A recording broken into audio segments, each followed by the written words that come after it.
പ്രിയരെ, 2025 തദ്ദേശ തെരഞ്ഞെടുപ്പിനോടനുബന്ധിച്ച് തെരഞ്ഞെടുപ്പ് സംബന്ധമായ നടപടിക്രമങ്ങളെ പരിചയപ്പെടുത്തുവാൻ പാലക്കാട് ജില്ലാ തെരഞ്ഞെടുപ്പ് പരിശീലന വിഭാഗം ഒരുക്കുന്ന ത്രിതലം ലളിതം എന്ന ഉദ്യോഗസ്ഥ പരിശീലനത്തിലേക്ക് ഏവർക്കും സ്വാഗതം. ത്രിതലം ലളിതത്തിന്റെ 12ാം അധ്യായത്തിൽ ചലഞ്ച് വോട്ട്സ് അഥവാ തർക്കിക്കപ്പെട്ട വോട്ടുകൾ എന്താണെന്ന് നമുക്ക് നോക്കാം. പോളിംഗ് സ്റ്റേഷനിൽ വോട്ട് ചെയ്യാനായി എത്തുന്ന വോട്ടർ യഥാർത്ഥ വോട്ടർ അല്ലെന്ന തർക്കവുമായി പോളിംഗ് ഏജന്റ് വരുന്ന സാഹചര്യത്തിലാണ് ഇനി പറയുന്ന നടപടിക്രമങ്ങൾ പാലിച്ച് വോട്ടെടുപ്പ് നടത്തേണ്ടത്. തർക്കമുന്നയിച്ച ഏജന്റ് പ്രിസൈഡിംഗ് ഓഫീസർക്ക് ചലഞ്ച് ഫീ ആയ 10 രൂപ നൽകേണ്ടതുണ്ട്. അത് ലഭിക്കുന്ന മുറയ്ക്ക് പ്രിസൈഡിംഗ് ഓഫീസർ ഫോം N20 ഒരു രസീതി ഏജന്റിന് നൽകണം. ചലഞ്ച് ഫീ അടച്ചു കഴിഞ്ഞാൽ പ്രിസൈഡിംഗ് ഓഫീസർ വോട്ടറോട് ആൾമാറാട്ടത്തിനുള്ള ശിക്ഷയെ സംബന്ധിച്ച് വിശദീകരണം നൽകണം. താൻ ഉന്നയിച്ച തർക്കം തെളിയിക്കേണ്ട ബാധ്യത തർക്കമുന്നയിച്ച പോളിംഗ് ഏജന്റിന് തന്നെയാണ്, വോട്ടർക്ക് അല്ല. എന്നാൽ പ്രിസൈഡിംഗ് ഓഫീസർക്ക് വോട്ടറോട് തന്റെ യഥാർത്ഥ വോട്ടറാണെന്ന് തെളിയിക്കുന്നതിനുള്ള തിരിച്ചറിയൽ രേഖകൾ ആവശ്യപ്പെടാവുന്നതാണ്. ഇങ്ങനെ വോട്ടറോട് സംസാരിക്കുന്ന സമയത്ത് അദ്ദേഹത്തെ വ്യക്തിപരമായി ദോഷം ചെയ്യുന്ന തരത്തിലുള്ള ചോദ്യങ്ങളൊന്നും തന്നെ പ്രിസൈഡിംഗ് ഓഫീസറുടെ ഭാഗത്ത് നിന്ന് ഉണ്ടാവരുത്. തർക്കത്തിന് തീരുമാനം എന്ന നിലയ്ക്ക് 2 ഉത്തരങ്ങളാണ് ഉണ്ടാവുക. ഒന്നുകിൽ തർക്കം അംഗീകരിക്കുന്നു, അല്ലെങ്കിൽ തർക്കം തള്ളിക്കളയുന്നു.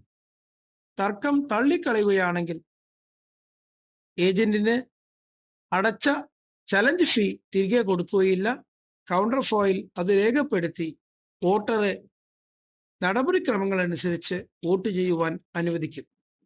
തർക്കം അംഗീകരിക്കുന്നു എന്ന് പറഞ്ഞാൽ അതിനർത്ഥം വോട്ടർ യഥാർത്ഥ വോട്ടർ അല്ലെന്നാണ്. അങ്ങനെയാണെങ്കിൽ ആ വോട്ടറെ ആൾമാറാട്ടത്തിന് കുറ്റം ചുമത്തി പോലീസിനെ ഏൽപ്പിക്കേണ്ടതുണ്ട്. ഫോം N19 സ്റ്റേഷൻ ഹൗസ് ഓഫീസർക്കുള്ള കത്ത് നൽകേണ്ടത്. അതിനുശേഷം പോളിംഗ് ഏജന്റിന് അടച്ച ചലഞ്ച് ഫീ 10 രൂപ തിരികെ നൽകുകയും റെസീറ്റ് തിരികെ വാങ്ങുകയും അതോടൊപ്പം തന്നെ കൗണ്ടർ ഫോയിൽ ഇക്കാര്യം വ്യക്തമാക്കുകയും വേണം. സ്റ്റേഷൻ ഹൗസ് ഓഫീസർക്ക് നൽകുന്ന കത്തിന്റെ N19 ഫോറത്തിന്റെ മാതൃകയാണ് മോണിറ്ററിൽ കാണുന്നത്. ആദ്യ ഭാഗത്ത് ഏത് സ്റ്റേഷൻ ഹൗസ് ഓഫീസർ കാണുന്നതും തെരഞ്ഞെടുപ്പ് സംബന്ധിച്ച വിവരങ്ങളും തെരഞ്ഞെടുപ്പ് തീയതിയും രേഖപ്പെടുത്തുന്നു. N19 തുടർഭാഗത്ത് തർക്കപ്പെട്ട ഏജന്റിന്റെ പേരും വിവരങ്ങളും, തുടർന്ന് ഏത് പോലീസ് ഉദ്യോഗസ്ഥനെയാണ് പ്രസ്തുത വോട്ടറെ ഏൽപ്പിച്ചത് എന്നവരെ സംബന്ധിച്ചുള്ള വിവരങ്ങളും രേഖപ്പെടുത്തി ഏത് വോട്ട് ചെയ്യാൻ വന്നപ്പോഴാണ് ഈ പറയുന്ന കക്ഷിയെ ആൾമാറാട്ടത്തിന് പിടിക്കപ്പെട്ടത് എന്നും രേഖപ്പെടുത്തണം. പിന്നീട് പ്രിസൈഡിംഗ് ഓഫീസർ സ്ഥലവും തീയതിയും രേഖപ്പെടുത്തി ഒപ്പുവെക്കണം.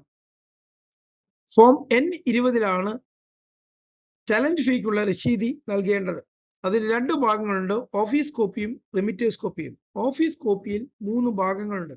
ആദ്യ ഭാഗത്ത് ഏജന്റിന്റെ പേര് രേഖപ്പെടുത്തി തീയതിയും രേഖപ്പെടുത്തി രസീതി പ്രിസൈഡിംഗ് ഓഫീസർ എഴുതി ചേർക്കുന്നു.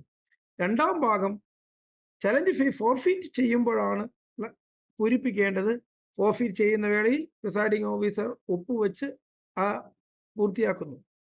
ചലഞ്ച് ഫീ തിരികെ കൊടുക്കുന്ന വേളയിലാണ് 3ാം ഭാഗം പൂരിപ്പിക്കേണ്ടത്. അപ്പോൾ ഏജന്റിന്റെ ഒപ്പ് ആ ഭാഗത്ത് വാങ്ങേണ്ടതുണ്ട്. ചലഞ്ച് ഫീയുടെ റെമിറ്റേഴ്സ് കോപ്പിയിൽ തിരഞ്ഞെടുപ്പിന്റെ വിവരങ്ങൾ രേഖപ്പെടുത്തി ഏജന്റിന്റെ പേരും രേഖപ്പെടുത്തിയതിനു ശേഷം പ്രിസൈഡിംഗ് ഓഫീസർ ഒപ്പുവെച്ച് തീയതിയും രേഖപ്പെടുത്തി തർക്കിക്കുന്ന ഏജന്റിന് നൽകണം. തർക്കിക്കപ്പെട്ട വോട്ടുകൾ അഥവാ ചലഞ്ച് വോട്ട്സ് വരുന്ന വേളയിൽ പ്രിസൈഡിംഗ് ഓഫീസർ സ്വീകരിക്കേണ്ട നടപടിക്രമങ്ങളെക്കുറിച്ചാണ് ത്രിതലം ലളിതത്തിന്റെ 12ാം അധ്യായം പ്രതിപാദിച്ചത്. ഏവർക്കും പാലക്കാട് ജില്ലാ തെരഞ്ഞെടുപ്പ് പരിശീലന വിഭാഗത്തിന്റെ നന്ദി.